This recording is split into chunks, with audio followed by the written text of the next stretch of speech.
آج آزاد کشمیر کے شہر حجیرہ میں جموں کشمیر لبریشن فرنٹ اور دیگر آزادی پسندوں کی جانب سے وزیر امور کشمیر علی امین گنڈاپور کی آمد کے موقع پر ایک زبردست احتجاجی مظاہرہ کیا گیا۔ احتجاجی مظاہرہ علی امین گنڈاپور کی اس آڈیو کی وجہ سے کیا گیا جس میں علی امین گنڈاپور کشمیریوں کے بارے میں توہین آمیز ریمارکس دے رہے تھے۔ مظاہرین نے کہا کہ ہم کشمیریوں کی کسی قسم کی توہین برداشت نہیں کریں گے۔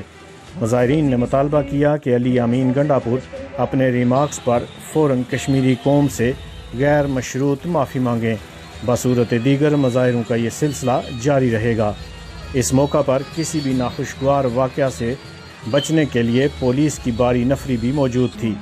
علی امین گنڈاپور ان دنوں 2021 کے الیکشن کے سلسلہ میں آزاد کشمیر کے دورہ پر ہیں۔